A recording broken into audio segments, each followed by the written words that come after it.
Сайн бацгааны залуучуудаа хай-техийн их төш юм байна. Өнөөдрийн tech content-ийн дугаараар яаж процессор босгохыг зааж өгнө.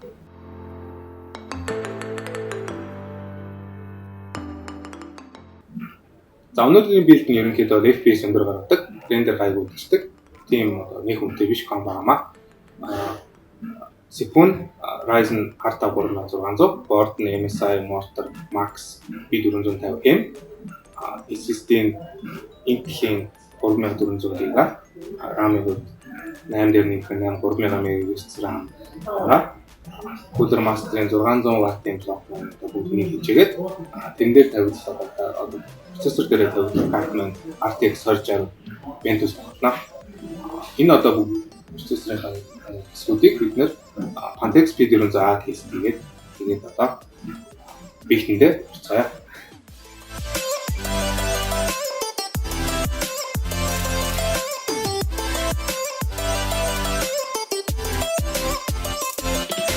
За юуны түрүүнд бид нэр бордо гаргаж ирээд бордныхаа хайрцаган дээр тавина. Яагаад ингэж байгаа юм гэхээр борд руугаа бид нэр CPU, RAM, SSD, cooler кейсэнд хийхээс өмнө тавих бүрэн боломжтой байгаамаа.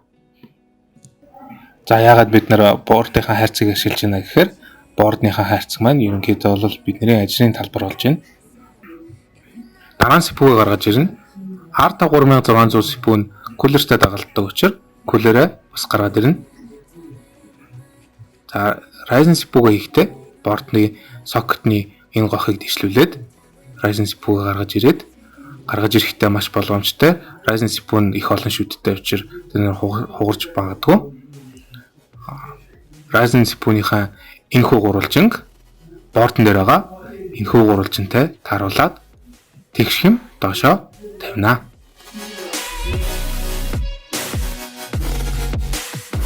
Түүний дараа 81 даралтахгүйгээр энэ гохыг буцаж болгоно. Дараагийн шатанд RAM хийн. RAM хийхдээ энэ хоёр талын гохыг нэгээд RAM-а ховлын давуу хийх юм агмаа. RAM-а хийхдээ бид нар яагаад 2 4-р слотыг сонгосон бэ гэхээр 2 4-р слот маань AMD бордны dual channel-ыг идэвхжүүлнэ. RAM-ыг хийхдээ RAM-ны гохт өгчтөл тэгш хэмээр 2 дахь RAM-а мөн адил тэгш хэмээр доош дарна. Үүний дараа бордо холдуулаад бордныхаа хайрцагнаас IO shield болон M2-ийн шүрүүпийг гаргацгаая.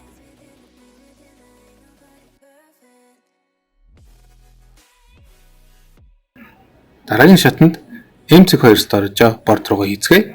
Борд руугаа хийхдээ бордныхаа M2 слот руу налуу оруулаад гараараа доош нь дарж шүрүүпээрээ боно.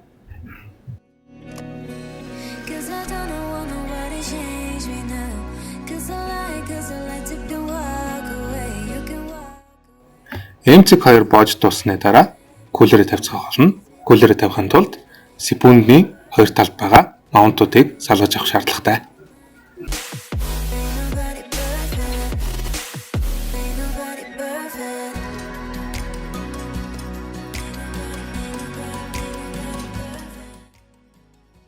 Маунт авч дуусны дараа CPU-н дээрээ будааны хэмжээнээс жоохон том thermal paste түрэх шаардлагатай. CPU-ний кулерээ дөрвөн нөхөндөө тааруулж тавиад хаажмаар сөөжүүлж хангална. Яагаад ингэж байгаа вэ гэхээр CPU paste маань CPU-н дээрээ жиг тархна.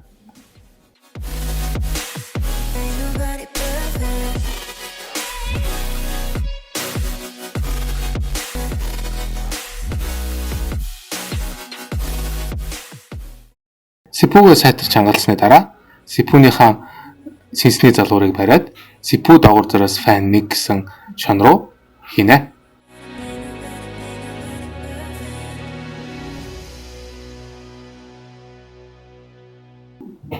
Дараагийн шатанд тэжээлийн блокыг кейсэндээ хийн. Кейсэндээ хийхдээ хоёр талынхан панелийг авна.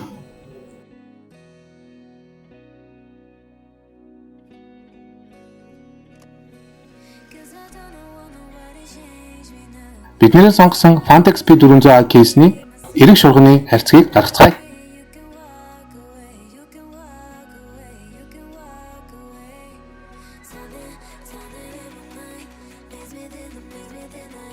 Цаашдаа тэжээлийн блокийг түүний синс болон залгууртай гаргаж авч синсийн доошоо харуулж тэжээлийн блокондоо байршуулна.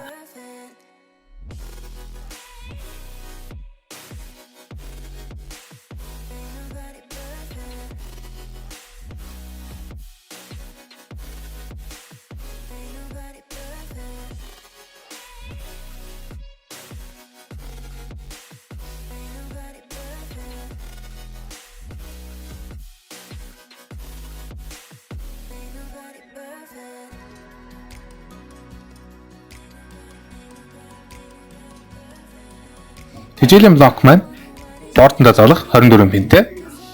CPU-ний 4-өөс 2 удаа салах 8 пинтэй. Тэгээд картны PCIe 6 дээр нэмхэн 2 ширхэг пинтэй байгаамаа. CPU 24 пин картны залгууруудыг кейсэндээ бордоо хийхээс өмнө урьдчилан оруулцгаая.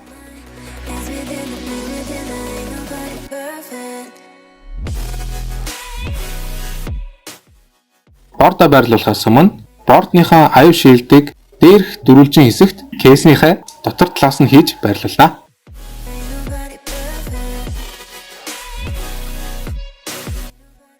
Аюу шилд хийсний дараа бордоо кейсэндээ тогтооно. Тогтохдоо юу анзаарах вэ гэхээр кейсний стандыг бордны болт боох нүхнүүдтэй тааруулж тавиад боноо.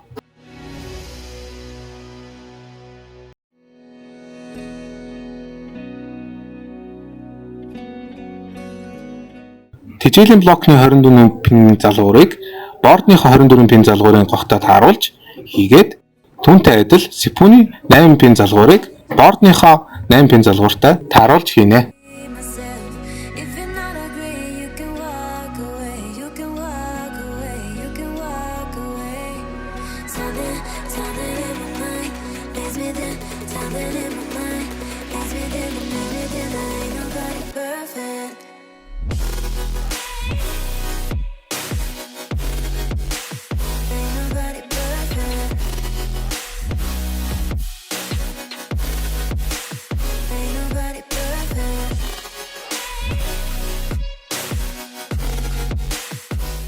Power reset залгуурыг бордны GPU-ний залгуурууд дээр залгах нь power switch-ийг дээд баруун болон түүний эгц доошоо reset switch, power switch-ийн хажуу талд нь power LED, түүний доор HDD LED-ийг залгана.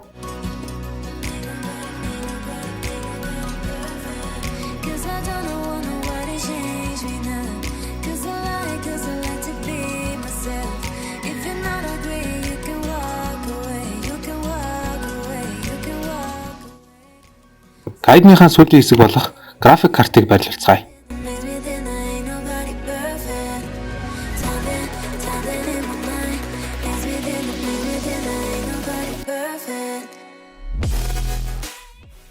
Картыг сурлуулахаас өмнө PCI слотны харалдаа болон түүний доор байгаа ковруудыг авна.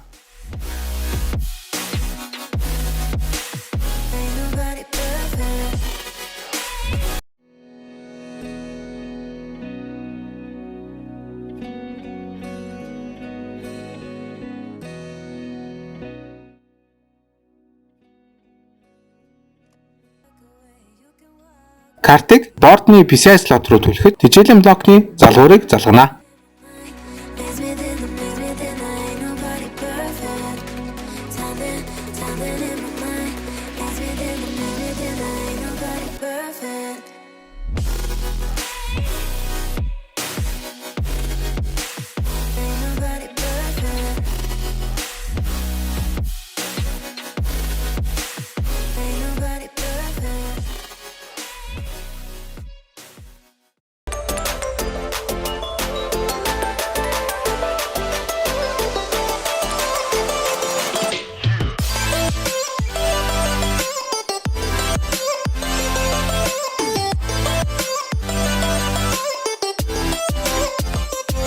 За энэ удаагийн дугаараар хэрхэн процессор угсрахыг харууллаа. Танд таалагдсан байх гэж найдаж байна. Тантай хамт IT-ийн их жишээ байла. Дараагийн дугаар хүртэл баяртай.